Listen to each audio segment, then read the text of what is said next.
کے اندر نبی کریم صلی اللہ تعالی علیہ وسلم کی تشریف آوری کے جو مقاصد بیان کیے ان میں سے ایک مقصد یہ بھی بیان فرمایا ہے کہ وَيُعَلِّمُكُمُ الْكِتَابَ وَالْحِکْمَةَ، فرمایا میرے محبوب علیہ السلام تمہیں کتاب بھی سکھائیں گے اور حکمت بھی سکھائیں گے۔ گہری فکر، گہری سوچ، تدبر، دانائی، حکمت، فہم و فراست، یہ نبی کریم صلی اللہ تعالی علیہ وسلم نے اپنی امت کو سکھائی۔ دنیا میں کچھ لوگ بہت زیادہ باصلاحیت ہوتے ہیں، صاحبان علم و فضل ہوتے ہیں، اچھی اسناد، اچھی ڈگریاں رکھتے ہیں، لیکن بعض اوقات ایسا ہوتا ہے بیٹا بولے نہیں، یہ پیچھے کوئی دوست بات نہ کرے، انتظامیہ والے بھی بات نہ کریں، کوئی کام کرنا ہو تو اشارے سے اب ہمیں بات کرنے کا موقع دیں۔ بہت باصلاحیت آدمی بھی اگر دانا نہ ہو، حکمت کے ساتھ نہ چلے تو وہ اپنے علم سے اور اپنی صلاحیت سے کوئی فائدہ نہیں اٹھا پاتا۔ نبی کریم صلی اللہ تعالی علیہ وسلم نے ہمیں یہ تاکید فرمائی کہ حکمت مومن کی گمشدہ میراث، جہاں سے ملے اسے حاصل کرو۔ چیزوں کو تھوڑا غور و فکر کے ساتھ سمجھنا اور پھر انسانی نفسیات کو پیش نظر رکھ کے اس بات کا ذکر کرنا اور زمانے کے احوال سے آگاہی کر کے پھر کوئی خدمت سر انجام دینے کی کوشش کرنا، اس سے نفع حاصل ہوتا ہے۔ لیکن میں اور آپ جس دور میں موجود ہیں یہ جذباتی لوگوں کا دور ہے، جذباتی رائے، جذباتی فیصلے، جلدی متاثر ہونا، پھر جلدی اختلاف کرنا، جلدی رائے دینا، پھر جلدی رائے بدل دینا۔ اس سے انسان استقامت سے دور ہو جاتا ہے، کوئی کام کر نہیں پاتا۔ اس بات میں کوئی شک نہیں کہ سوسائٹی، معاشرہ، چیزیں بڑی حد تک بگڑ گئی ہیں، لیکن یاد رکھیے گا کہ جب کچھ چیز بگڑ جائے تو اسے پھر ٹھیک کرنے کے لیے جذبات کے ساتھ ساتھ حکمت کی بھی ضرورت ہوتی ہے۔ جب تک تدبر نہ ہو، فہم نہ ہو، معاملہ فہمی نہ ہو، اتنی دیر تک چیزوں کو بہتر نہیں کیا جا سکتا۔ اور بالخصوص معاشرے کی اصلاح کے لیے بہت زیادہ گہری سوچوں کی، مضبوط منصوبہ بندی کی اور نہایت حکمت کی ضرورت ہے۔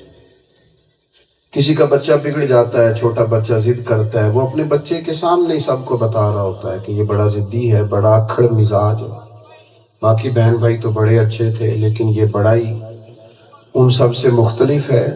یا آپ نے اس بچے کے لیے مصیبت کھڑی کر دی، وہ تو بچپن سے ہی سوچنے لگ گیا کہ میں بڑا الگ تھلگ ہوں، سارے بہن بھائی اچھے ہیں، وہ مایوسیوں کا شکار ہونے لگا۔ اگر آپ کو اپنے بچے کی، بگڑے ہوئے بچے کی اصلاح بھی کرنی ہے تو بڑی حکمت سے، اسے پتہ ہی نہ چلے میری اصلاح ہو رہی، اسے خبر ہی نہ ہو، غیر محسوس طریقے سے اس کی تربیت کی جاتی تاکہ وہ سمجھ جاتا۔ کچھ لوگ کہتے ہیں جی میں سچ کہہ رہا ہوں، اب سچ کے لیے بھی میں پہلے دیکھوں گا کہ حکمت کیا ہے، تدبر کیا ہے۔ میں تو ڈنکے کی چوٹ پہ سچ بولوں گا، میں تو کھری بات کروں گا، کسی کو کڑوی لگتی ہے تو لگے، میں تو سچ بولوں گا، کوئی برا مناتا ہے تو منائے۔ یہ بڑے بڑے ڈٹائی سے لوگ دلیری سے یہ بات کرتے ہیں، وہ جی میں سچی بات کرتا ہوں، میں ٹھیک نہیں کہہ رہا، میری کوئی بات غلط ہے۔ دنیا میں سب سے سچی بات یہ ہے کہ اللہ وحدہ لا شریک ہے، سب سے بڑا سچ ہے نا۔ تو رب کہتا ہے یہ سچ بھی حکمت سے بولو، ادعو الی سبیل ربک بالحکمہ، لوگوں کو اپنے رب کی طرف بلاؤ تو حکمت کے ساتھ بلاؤ، دانائی اور تدبر کے ساتھ، سمجھداری کے ساتھ کام کرو۔ میں دیکھتا ہوں نوجوان تو ویسے جذباتی ہیں، وہ تو بات نہیں سمجھتے، بعض بزرگ بھی اللہ ماشاءاللہ وہ میں ایک شادی کی تقریب میں چلا گیا تو میرے جاننے والے تھے سارے، محبت والا گھرانہ تھا، تو بچے چاروں دوڑے میرے پاس آئے، کہنے لگے حضرت صاحب ہے تسی ابا جی نوں تے چٹ کو کول بٹھاؤ، سارے کم ہو جاتے ہیں انشاءاللہ۔ یہ بڑے ہی جلال میں ہے جب سے سلسلہ شروع، ان سے کہیں تھوڑا بیٹھیں آرام کریں، سب ہو جائے۔ ہر طرف اگر ہم غیر دانشمندی کا مظاہرہ کریں گے تو چیزیں بگڑ جائیں گی۔ معاملات پر غور کرنے کی ضرورت ہے، حکمت کے ساتھ چیزوں کو ڈیل کریں۔ وہ ایک بادشاہ کو خواب آئی، اس نے خواب میں دیکھا کہ اس کے سارے دانت گر گئے ہیں، جھڑ گئے ہیں دانت۔ ایک تعبیر بتانے والے سے بات کی کہ یار میں نے خواب میں دیکھا ہے میرے سارے دانت ٹوٹ گئے ہیں، تعبیر کیا ہے؟ تو کہنے لگا بڑی افسوس کے ساتھ تعبیر بتانی پڑتی ہے، آپ کے بہن بھائی، بیوی بچے، ماں باپ، رشتہ دار سب آپ کی زندگی میں فوت ہو گئے ہیں۔ بادشاہ بڑا پریشان ہوا، اس نے کہا سارے مر جائیں گے تو میں نے جی کے کیا کرنا؟ اس نے کہا پکڑو اسے سزا دو۔ تعبیر بتانے والے کو سزا ملی۔ ایک شخص نے کہا حضرت ایک اور بادشاہ ایک اور آدمی بھی تعبیر بتاتا ہے، بڑا کتاب و سنت کا گہرا علم رکھتا ہے، فقیہ ہے، سمجھدار ہے، بزرگان دین کے پاس بیٹھنے والا سمجھدار ہے، اس کو بلائیں۔ بلائیے۔ کچھ دنوں کے بعد بلایا، اسے کہا میں نے خواب دیکھا ہے، میرے سارے دانت جھڑ گئے، ٹوٹ گئے، تعبیر کیا ہے؟ کہنے لگا بادشاہ مبارک ہو، تعبیر بڑی اچھی ہے۔ اس نے کہا کیا تعبیر ہے؟ کہنے لگا تعبیر یہ ہے کہ اللہ تعالیٰ آپ کے خاندان میں سے سب سے لمبی عمر آپ کو عطا کرے۔ اس نے کہا اسے انعام دو، کتنی اچھی تعبیر بتائی۔ تعبیر ویسے دونوں نے ایک ہی نہیں بتائی، نہیں سمجھ آئی میرا خیال ہے بات، دونوں نے ایک ہی نہیں تعبیر بتائی۔ اس نے کہا سارے مر جائیں گے، اس نے کہا اللہ سب سے لمبی عمر ہے۔ تو ایک شاعر بولا نا، اس نے کہا بات اگرچہ بے سلیقہ ہو کلیم، پر بات کرنے کو سلیقہ چاہیے۔ بات اگرچہ بے سلیقہ ہو کلیم، پر بات کرنے کو سلیقہ چاہیے۔ آپ سلیقے سے بات کریں، طریقے سے بات کریں۔ وہ جو حدیث پاک نے فرمایا اپنی اولاد کی بھی عزت کرو، اس کا کیا مطلب ہے؟ کہ اپنے بچوں کے ساتھ بھی آپ کلام کریں تو احترام کے دائروں میں رہیں، لب و لہجہ اچھا دھلا ہوا صاف ستھرا ہو۔ میرے عزیز، اگر حکمت نہیں ہوگی، دانائی نہیں ہوگی تو کام کیسے چلے گا؟ بڑی سمجھداری کے ساتھ ماحول کو ٹھیک کرنے کی ضرورت ہے۔ میں نے پہلے کہا کچھ لوگ کہتے ہیں جی میں سچا آدمی ہوں، جی میں کڑوی بات کسی کو لگے میں سچ بول دیتا ہوں، تو میں کہا کرتا ہوں سچی بات کہاں کڑوی ہوتی؟ سچی بات تو میٹھی ہوتی ہے، آپ کا انداز کڑوا ہے۔ ورنہ دنیا میں سب سے زیادہ سچ مدینے والے محبوب نے بولا ہے، اور اتنا میٹھا کر کے بولا ہے کہ دلوں میں اتر گیا ہے۔ آپ لہجہ بدلنے کو تیار نہیں اور آپ سچ کو کڑوا کہہ رہے ہیں۔ تھوڑا سا تدبر دیکھیں، حکمت دیکھیں۔ ہم بھی نوجوانوں کی اصلاح کرتے ہیں، بعض اوقات لگتا ہے اصلاح نہیں ہو رہی، طنز ہو رہا ہے۔ یہ تربیت نہیں، یہ تنقید ہو رہی ہے۔ موضوعات مل رہے ہیں ہمیں تقریروں کے، واعظ و نصیحت کی۔ ایک انداز اصلاح کا نبی کریم علیہ السلام کا ہے، تربیت کا انداز حضور کا ہے۔ وہ دیکھیے کیسا ایک نوجوان آیا، عرض گزار ہوا، یا رسول اللہ صلی اللہ علیہ وسلم، معاذ اللہ ثم معاذ اللہ، مجھے بدکاری کی اجازت دے دیں۔ جتنے لوگ وہاں بیٹھے تھے سب کے چہروں پر غصہ آ گیا کہ یہ کیا لب و لہجہ اس کا۔ لیکن اللہ کے محبوب علیہ السلام نے اسے تھپکی دی اور پاس بٹھا لیا۔ آپ کی توجہ ہے میری بات پر؟ مجھے بدکاری کی اجازت دیں، حضور کی بارگاہ میں ایسے جملے بول رہا، بٹھا لیا قریب۔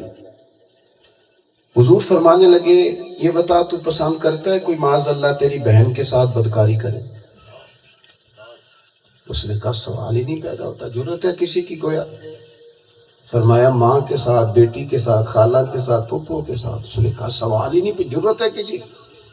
تو محبوب فرمانے لگے بھیا جس سے تو گویا اجازت مانگ رہا ہے وہ بھی تو کسی کی بیٹی ہوگی، وہ بھی تو کسی کی بہن ہوگی، کسی کی خالہ پھپھی لگتی ہوگی۔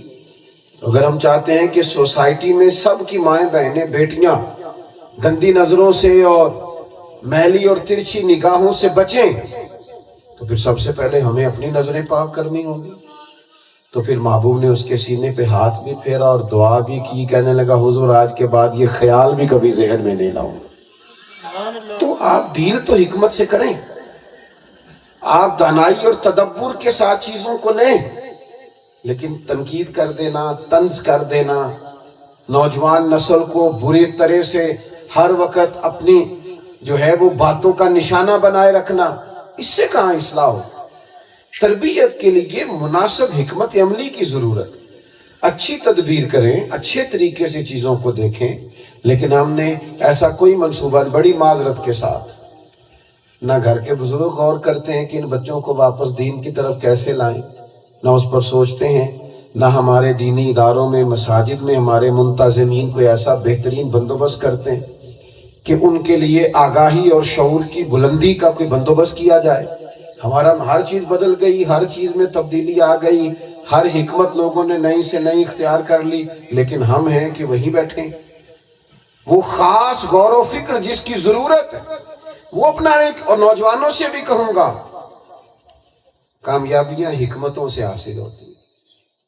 آپ کی طبیعت بڑی خراب ہو اور آپ ڈاکٹر کی دکان پہ چلے جائیں اور کہیں میں بڑا بیمار ہوں، تو وہ جو دوائی آپ کو شفا کے لیے دے گا نا کہ اس سے آپ کی طبیعت ٹھیک ہوگی، وہ بھی آپ سے یہ کہے گا کہ ایک گولی صبح لینا اور ایک گولی شام لینا. آپ کہیں جی مجھے جلدی بڑی ہے، میں نے جلدی ٹھیک ہونا ہے، سارا پتہ کھا لوں.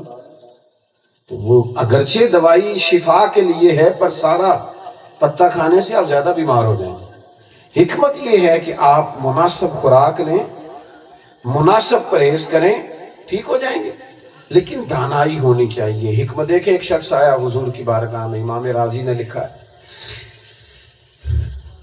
اس نے عرض کی کہ چھوڑیں جی باتیں نہ کریں، ہمیں بات کرنے دیں، اللہ تعالیٰ آپ کو جزائے خیر دے. جی نہیں تو وہ میرے شور سے بولنے سے یہ تو اسی لیے لگایا جاتا ہے کہ سب کو آواز پہنچ جائے. تو میں تو آہستہ آہستہ بات کرنے والا، یہاں تو آپ کو شعلہ بیان خطیب بلانا چاہیے. اب میرے پاس شعلے کیا چنگاری بھی کوئی نہیں، تو میں آپ کے ساتھ کیسے بھائی جو بول رہا ہوں میں اسی طرح بول سکتا ہوں. اللہ تعالیٰ آپ سب کو جزائے. پیچھے آواز آ رہی ہے سب دوستوں؟ وہ تو اینڈ تک کہہ رہے ہیں آ رہی ہے، بس ٹھیک ہے ماشاءاللہ. سنیں آپ، اللہ جزائے خیر عطا فرمائے. ایک شخص آیا، اس نے عرض کی کہ میں کلمہ پڑھنا چاہتا ہوں لیکن میرے اندر 3 کمزوریاں ہیں، کوتاہیاں. ایک تو معاذ اللہ میں عورتوں کے ساتھ تعلق رکھتا ہوں، اور دوسرا مجھے کبھی کبھی یہ بھی بری عادت لگی ہوئی ہے دور جاہلیت کی کہ شراب پیتا ہوں، اور تیسری بڑی کوتاہی یہ ہے کہ میں جھوٹ بولتا ہوں. حضور کی بارگاہ میں حاضر. کہنے لگا میں کلمہ تو پڑھ لوں گا لیکن ایک برائی چھڑوا لے مجھ سے آپ. وہ کہتا ہے میرا خیال تھا کہ زنا بہت بڑی گندگی ہے، تعفن آتا ہے، اس سے منع کیا جائے گا. شراب بہت بڑا گند ہے، اس سے کہا جائے گا چھوڑ دو. لیکن یہ میرے نبی کریم کی حکمت دیکھیں، حضور نے فرمایا تینوں میں سے ایک چھوڑے گا. پہلے حضور ہاں، اور میں جھوٹ نہیں بولنا. جھوٹ ہے، ادھر دیکھو میری طرف، جھوٹ ہے. آج کل لوگ جھوٹ نہیں بولتے، چھوڑ گئے، جھوٹ کا نام بدل لیا. کہتے ہیں میں بہانہ کر دیتا سی. اسی کو جھوٹ کہتے ہیں بھائی. آج کل لوگوں نے غیبت کا بھی نام بدل لیا، اب چغلی نہیں کرتے، کہتے ہیں گپ شپ کریے. تو یہ گپ شپ کیا ہے؟ یہی ہے کہ 2 4 5 لوگوں پہ تبصرہ کریں، اسی کو غیبت کہتے ہیں. یہ درست نہیں. حضور نے فرمایا جھوٹ نہیں بولنا. وہ کہتے ہیں میرا خیال کچھ اور تھا لیکن کریم کا انداز ہی انوکھا ہے. جھوٹ نہیں بولنا. آج آپ اپنے معاشرے سے جھوٹ ختم کریں، ساری برائیاں ختم ہو جائیں. جو گھر سے معاذ اللہ کسی برے کام کے لیے نکلتا ہے، جھوٹ بول کے نکلتا ہے کہ نہیں؟ سچ بول کے نکلے گا تو برے کام کو جائے گا. جو کسی شخص کو دھوکہ دیتا ہے پہلے جھوٹ سے آغاز کرتا ہے. جھوٹ نکل گیا تو سوسائٹی کے اندر سے جرم ختم ہوں گے. وہ شخص کہتا ہے میں نے کہا حضور ٹھیک ہے میں جھوٹ نہیں بولوں گا، وعدہ کر کے چلا گیا. اگلے دن شراب کی کوئی بزم معاذ اللہ سجی تھی، اس میں پہنچا. آگے بڑھنے لگا تو خیال آیا اگر انہوں نے مجھ سے پوچھا کہ تم مسلمان ہو گئے تو جھوٹ تو میں بول نہیں سکتا، اور اگر سچ بولوں گا تو کہیں گے مومن ہو کے شراب پیتا ہے. کہتے شراب چھوڑ دی. اس سے اگلے دن معاذ اللہ کسی خاتون کی طرف بڑھنے لگا تو خیال آیا اگر اس نے پوچھا کہ مومن ہو تو جھوٹ تو بولنا نہیں، تو کہے گی مسلمان ہو کہ یہ کام، وہ بھی چھوڑ دیا۔ کہتے قربان جاؤں مدینے والے نے جھوٹ چھڑوایا تھا، ایسی حکمت تھی کہ میرے سارے عیب بھی چھوٹ گئے۔ تو بھائی آپ تھوڑا تدبر کا مظاہرہ کریں، آپ تھوڑا حکمت کا مظاہرہ کریں، کسی بھی کام کو پہلے غور کریں۔ دیکھیں ہمارے پنجاب میں ایک رواج ہے، آپ بیمار ہو جائے نا تو جڑا بندہ پتہ لین آئے گا ایک نسخہ بھی دس کے جائے گا، وہ کہے گا تو فلانی شے کھا، انہیں مغز پا لیں تے اینی فلانی شے پا لیں تے، اور اگر میرے جیسا بندہ ہو جس سے لوگ پیار زیادہ کرتے ہیں تو انہوں دس دینی ہوتے لیے بنا کے بھی لے ہوتے، اور کچھ اتنے زیادہ محبت والے ہوتے کہتے ایک خوراک میرے سامنے کھاؤ، حالانکہ یہ دانائی کے خلاف ہے۔ آپ کبھی ڈاکٹر کے پاس جائیں، آپ نے اسے جا کے کہا کہ مجھے یہ تکلیف ہے، تو آپ سے پوچھتا ہے آپ کو شوگر تو نہیں، بلڈ پریشر تو نہیں، کوئی اور مرض تو نہیں، یہ ساری چیزیں وہ ایک کونے پہ لکھتا ہے۔ پھر آپ کی عمر پوچھتا ہے، پھر آپ کے وزن کے بارے میں دریافت کرتا ہے، پھر وہ نسخہ لکھتا ہے۔ لیکن وہ جڑا 4-5 مغل بنا کے لائے یا نا انہیں کچھ بھی نہیں پوچھا، اس نے کوئی کسی حکمت کا مظاہرہ نہیں، انہیں کہ بس تسی کھاؤ اور یہ ضرور کھاؤ اس لیے کہ میں بھی کھاتا سی۔ تو بھئی آپ کی طبیعت مزاج اور ہو سکتا ہے، جس کے لیے آپ لائے ہیں اس کا مزاج، تو جو کام بھی کریں تھوڑی دانائی سے کریں، حکمت سے کریں، تدبر سے کریں، ایسے بلا وجہ تھوپ نہ دیں۔ آپ کوئی بھی کام اگر دانائی سے کریں گے تو وہ کام خوبصورت ہو جائے گا۔ میں ایک دفعہ رمضان سے پہلے شعبان کا آخری جمعہ تھا تو ممبر کی طرف جا رہا تھا، تو ایک دوست دوڑ کے مجھے ملے اور میری جیب کی ویسٹ کوٹ میں رکا ڈال دیا، ویسٹ کوٹ کی جیب میں۔ تو میں نے وہ اس میں سے رکا نکالا تو اس پہ لکھا تھا کسی نوجوان نے کہ حضرت روزے آ گئے، اب کچے نمازیوں نے بھی مسجد آنا ہے، تو ذرا پکے نمازیوں سے کہہ دیجئے گا مہربانی کریں تھوڑی سی، ہمیں گھورے نہ، یہ ہمیں کہتے ہیں آ گئے فصلی بٹیرے، یہ نہ کریں، آنے تو دو نا بھائی، اس کو آنے تو، مسجد آئے گا تو انشاءاللہ تعالیٰ پکا بھی ہو جائے، لیکن اگر آئے گا چھوڑ دے بھائی تصویروں والے، اللہ آپ کو سلامت رکھے۔ یہ کون سا کام کر رہے ہیں آپ؟ کوئی تصویر تو کھینچیں گے، سیاسی جلسہ تھوڑی ہے، نہ بھی تصویریں آئیں گی تو کام چلے گا۔ اللہ تعالیٰ خیر کرے، یہ تصویریں اور ویڈیوز وہی اچھی ہیں جو انداللہ صبح قیامت پتہ چل جائے، گواہیاں ہو جائیں فرشتوں کی کہ آئے ہوئے تھے سارے۔ توجہ کریں بات پر جو بات عرض کر رہا ہوں۔ نبی کریم علیہ السلام کی خدمت میں ایک شخص آیا، یہ مسند امام احمد بن حنبل میں موجود۔ اس نے حضور علیہ السلام کی بارگاہ میں آ کے عرض کی، یا رسول اللہ صلی اللہ علیہ وسلم، میں اس شرط پر کلمہ پڑھوں گا کہ نمازیں دو ہی پڑھوں گا۔ آج کوئی مفتی، کوئی فقیہ، کوئی محدث کی ایک سجدے کی بھی گنجائش نہیں دے سکتا، لیکن نبی پاک کو تو اللہ نے اختیار دیا ہے، حلال حرام کا حضور شارع۔ یا رسول اللہ صلی اللہ علیہ وسلم، اس شرط پر کلمہ پڑھوں گا کہ نمازیں دو پڑھوں گا۔ قربان جائے، مدینے والے محبوب علیہ السلام نے فرمایا تو دو ہی پڑھنا، کلمہ پڑھ صحیح، آ جا آ صحیح۔ شارحین حدیث نے لکھا ہے وہ جس نے دو کی شرط پہ کلمہ پڑھا تھا وہ بعد میں تہجد بھی پڑھا کرتا تھا۔ تو آنے تو دیں، آپ پہنچنے تو دانائی کا کریں۔ عورت ٹیڑھی لکڑی ہے، سیدھی کرنی چاہو گے تو ٹوٹ جائے گی، تو اس کا طریقہ یہ ہے کہ آپ حکمت کے ساتھ ڈیل کریں، دانائی کے ساتھ اپنے گھر میں وقت گزاریں۔ جڑا بندہ کہنا ہے نا میں تینوں سیدھیاں کر کے چھڑنا ہے، وہ غلط فہمی کا شکار ہے، اس لیے کہ سیدھی کریں گے تو وہ تو ٹوٹ جائے گی۔ تو آپ تھوڑے دانا بنے نا، تھوڑے سمجھدار بنے۔ میں کبھی کبھی ظرافت کے طور پر دوستوں سے کہا کرتا ہوں، اکثر کہتا ہوں، میں کہتا ہوں میاں بیوی کے جھگڑے میں زیادہ غلطی میاں صاحب کی ہوتی ہے، تو سارے مجھے گھورتے ہیں، جی میں تسی نہیں سارے گھورن لگ پے، یہ ساڈی غلطی ہے، ساڈے کو کدی دکھ سنو تے صحیح تسی بہ کے، تو وہ گھورتے ہیں سارے۔ لیکن میں کہہ دیتا ہوں اکثر کہ میاں بیوی کے جھگڑے میں زیادہ غلطی، اس کی دلیل دیتا ہوں۔ دلیل میرے پاس یہ ہے کہ عورت بیچاری کی عقل ناقص ہے، تو آپ کی تو پوری ہے نا، تو پھر جھگڑا ختم کس نے کرنا؟ جس کی آدھی ہے کہ جس کی پوری ہے؟ تو جس کی پوری ہے وہ تو برابر کی بحث کر رہا ہے، جھگڑے پہ جھگڑا کر رہا ہے۔ اس کا کام تھا اپنا گھر بچاتا، اپنی اولاد بچاتا، حکمت کے ساتھ خاندان کو ڈیل کرتا، دانائی کا مظاہرہ کرے۔ میں بہت الجھ جاتا ہوں بعض اوقات، ہمارے دینی کام بھی بعض حکمت سے خالی ہیں۔ لوگ کہتے ہو جی ٹائم دے، تو میں کہتا ہوں مغرب سے عشاء کہتے مغرب تو باتیں بندے نہیں ہوندے، اب تک کو نہ تھوڑے بندے آئے، یہ دیکھو نا دور تک دوست ہی دوست ہیں۔ بھئی آپ عشاء کے بعد آپ جلسہ کریں گے تو صبح آپ کوئی اور کام کریں گے، جب آپ 1 بجے سوئیں گے تو فجر میں اٹھیں گے 4 بجے وقت پہ۔ تو کچھ چیزوں کو سمجھیں، معاملات کو دیکھیں، کتنے ٹھنڈے ماحول میں خوبصورتی میں بیٹھ کر کتنے اطمینان سے بات کر لی، سن لی، ہو گئی۔ دانائی اختیار کریں، اپنی زندگی سے جذباتی پن اور فٹافٹ رائے دینا اور جلد بازی کا مظاہرہ کرنا اور چیزیں بہتر کیوں نہیں ہو رہی اور جناب فلاں بات جلدی ٹھیک کیوں نہیں ہو رہی، اس کو دیکھیں۔ ایک مثال دیتا ہوں، جتنے بھی انبیاء کرام علیہ السلام دنیا میں آئے سارے کامیاب ہو کے دنیا سے گئے۔ 950 سال کم و بیش تبلیغ کی حضرت نوح علیہ السلام، لیکن کچھ لوگ مسلمان ہوئے، پر حضرت نوح علیہ السلام کامیاب گئے۔ کیوں؟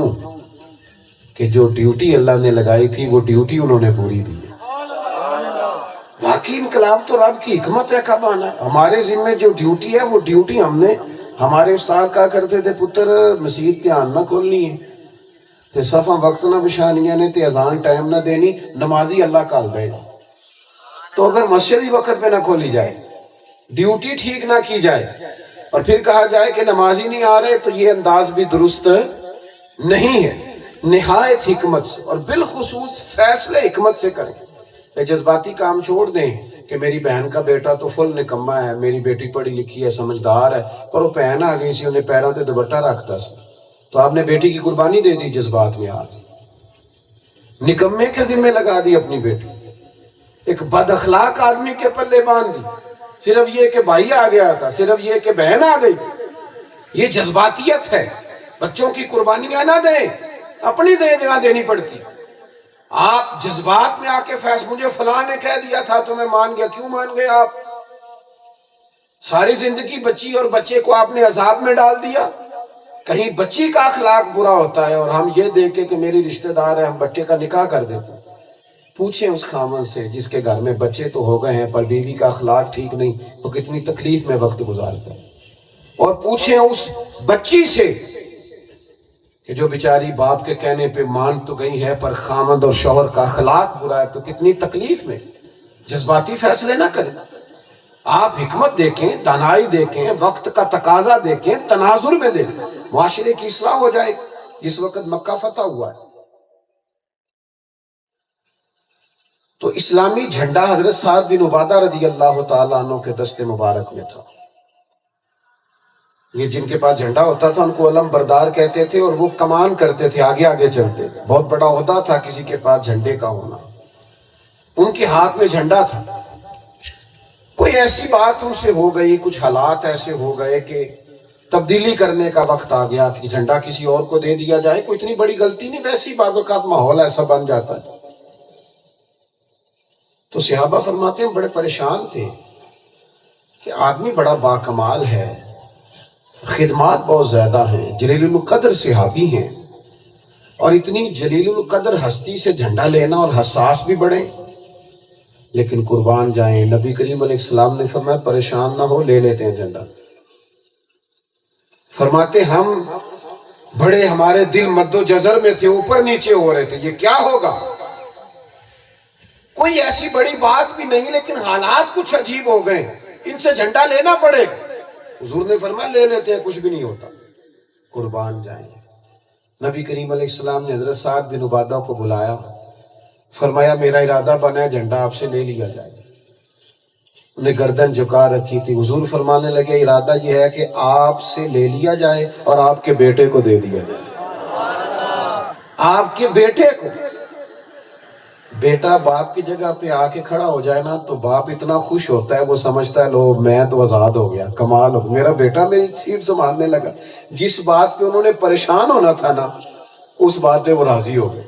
حضور میرا پتر اب کمان کرے گا، میرا بیٹا جھنڈا پکڑا کرے گا، آگے آگے چلے، خوش ہو گئے۔ ان کا سارا اور ناز سے بلند ہو گئے۔ یہ ہیں وہ فیصلے جو مدینے والے محبوب نے فرمائے، یہ وہ حکمت ہے جو حضور نے ہمیں سکھائی۔ ہمارے تو جذبات کنٹرول ہی نہیں ہوتے، ایک منٹ میں ہر چیز اوپر نیچے ہو جاتی ہے، اور ہمیں چڑھانے والے چڑھا دیتے۔ مجھے بتائیے چڑھانے والا خطرناک ہوتا ہے جو چڑھ جائے، وہ چڑھنے والا خطرناک، ورنہ تو لوگ آپ کی کمزوری بھانپ لیں گے، روز چڑھایا کریں گے۔ آپ کیوں چڑھتے ہیں؟ آپ کے پتہ نہیں کس کی بات کر رہے ہو، پتہ نہیں تو کس کو کہہ رہا ہے۔ میں وہ نہیں ہوں جس کی تو بات کر رہا ہے۔ اپنے اندر حوصلہ لائیں، تدبر لائیں، حکمت لائیں، معاملہ فہمی لائیں، چیزیں دانائی سے آگے بڑھتی ہیں، حکمت کے ساتھ معاملات آگے چلتے، وقت کی رفتار اور تقاضوں کو سمجھیں، قوم کی نبض کو جانیں، اپنے بچوں کے خیالات پر غور کریں، کیا سوچتے ہیں، کیا بولتے ہیں، کیا کہتے ہیں، کہاں پہنچ گئے۔ ان کے ساتھ گفتگو کریں، دوستی اپنے بچوں سے لگائیں، ان کے سوالات کو سنیں اور جذباتی طور پر نہ سنیں، ان کی رائے لیں۔ مجھ سے ناراض نہ ہونا، اب تو پہلے تو ہم جوانوں سے کہتے تھے نا موبائل کم چلایا کرو، اب تو بزرگوں سے بھی کہنے کو دل کرتے ہیں کہ آپ اس کو کم چلائیں، اپنے بچوں کو وقت دیں، ان کے پاس بیٹھیں، ان سے تعلق بنائیں، ان کی باتیں سنیں کہ کس کے ساتھ اٹھتے بیٹھتے ہیں، اس پر غور کریں۔ اپنے گھر کا ماحول خود سے کنٹرول کریں، اپنے ماں باپ کو وقت دیں۔ آپ کہتے ہیں میں دوائی وقت پہ دیتا ہوں ابا جی کو، اماں جی جب کہتی ہیں میں کپڑے لا کے دیتا ہوں۔ اماں جی کو فون کریں، اس طرح یاروں کو کہتے ہو نا آج روٹی نہیں کھانی میں آؤں گا کٹھے چلے گی، اماں کو فون کریں، اماں آج تساں پکانی تو میں تاں کھانی، کہیں اماں سے، اسے دوائی نہیں لینی پڑے گی، طبیعت ٹھیک ہو جائے گی۔ ابا جی کو کہیں کہ ابا جی آج شام جب تک میں نہ ہوں آپ نے کھانا نہیں کھانا، میرا دل کرتا ہے بڑے دن ہو گئے کٹھے روٹی کھائیں۔ یہ کہیں والد صاحب سے، اس دن ان کو شاید بلڈ پریشر کی گولی نہ کھانا پڑے۔ ہم نے چیزوں کو محبت سے لینا اور حکمت سے لینا ہی چھوڑ دیا ہے۔ میں پیسے دیتا ہوں، میں خرچہ دیتا ہوں، تو جب تو نہیں دیتا تھا تب بھی ان کا گزارا ہوتا تھا، جب تو بچہ تھا تب بھی یہ کپڑے پہنتے۔ انہیں وقت دے، ان کے پاس بیٹھ، ان سے پیار کر، ان کی بات سن، ان کی دل جوئی کر، ان کے ساتھ وقت گزار۔ یہ کریں گے تو انشاءاللہ چیزیں بڑی جلدی بہتر ہو جائیں گی۔